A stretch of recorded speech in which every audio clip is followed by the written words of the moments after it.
Charlotte Gullick grew up in Northern California in a small town of 200 people, a place called Leggett, home to the drive-through tree.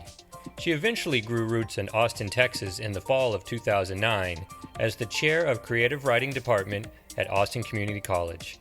Charlotte loves being a teacher. They were the people who showed her what was possible. And this is something she hopes to do for others. Charlotte's latest book, By Way of Water, was chosen by Jane Ann Phillips as the grand prize winner of the Santa Fe Writers Project Literary Awards Program, and she has even been hailed as the current John Steinbeck by Book Reporter. She has been working on a novel for the last 10 years and shared some of it with us recently here at Austin Liti Limits. Welcome to Austin Liti Limits. Our special guest today is Charlotte Gullick. Charlotte, what is your favorite childhood book, and have you revisited it as an adult? So I had to think about this a little bit, but it's between The Black Stallion and To Kill a Mockingbird, and I'd like to talk more about To Kill a Mockingbird because that's a book that showed me a really remarkable father character, someone who had so much integrity and clarity about what change should look like, and those were not exactly the things that my father had. So I, like many people who read, I was hungry for something, and so that book gave me something that I was hungry for. I have revisited as an adult, and I very much appreciate it, but I feel like it's a surface level read at some of our deep social issues. So it's one of my favorites. My husband calls it the liberals feel-good book, which stings a little bit, but I appreciate its place and I appreciate how it has launched me into different works. Right. If you could tell your younger writer self anything, what would you tell yourself? So I need to give a little context about this. I'm from a town of 200 people and my graduating class had 6. My mom didn't graduate from high school until she was 56. So I'm from a very working class background, and first in my family to go to college, and so the work of like letters and learned people felt very inaccessible, and I would say to my younger self that my stories matter, and that the stories of working class people matter, and that I have enough within me to tell the stories I need to tell, but for a very long time I didn't think I was enough, and so that's what I would say is I am enough. Right. A lot of writers feel that as adults. Yeah, I think regardless of whatever the circumstances are, writing in itself, I think is a landscape of self-doubt. What does literary success look like to you?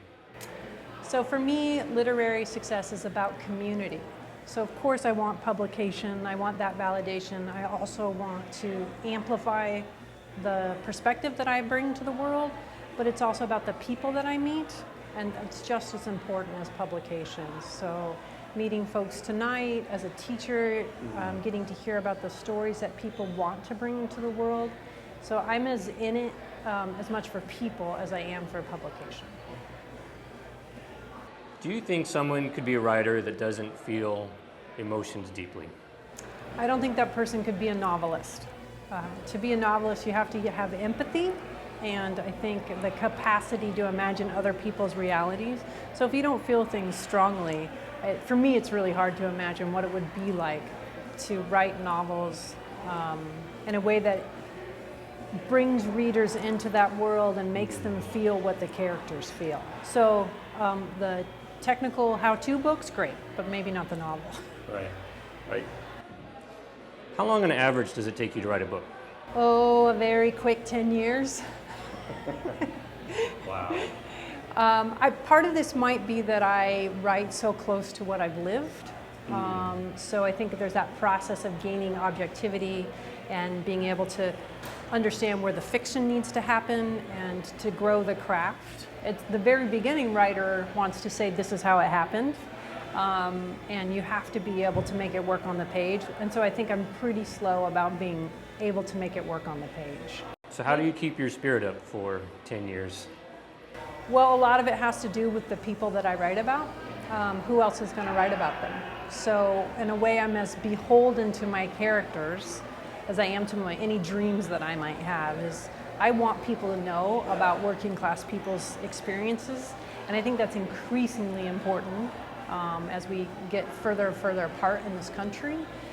So what sustains me is the people that I write about, imagined or real. So for your selection tonight, you have an interesting family dynamic. What are you trying to accomplish with describing that type of criminal activity within a family? That's a great question. And there's probably a few layers to it, but one, I'm trying to get at what it means when you're backed into a corner health-wise, and the social services that are supposed to be in place, such as Social Security or disability. When someone has been denied those, what are they willing to do in order to survive or to leave legacy? And then the other thing I would say, what am I trying to do with this scene, is talk about the U.S. history of treatment of Native Americans. It's not exactly a golden one, and the character that I'm writing about, the father character, he's got a pretty big chip on his shoulder, and some of it is very valid and some of it is not, so trying to tease apart that. Does winning a book award provide a personal affirmation for you about your writing? Absolutely, and perhaps the chips on my shoulder are some of this, but so I won the Santa Fe Writers Project Grand Prize in 2001, and Jane Ann Phillips chose it, and it was an incredible validation of my perspective and who I was interested in bringing to the page. So yeah, it's real nice.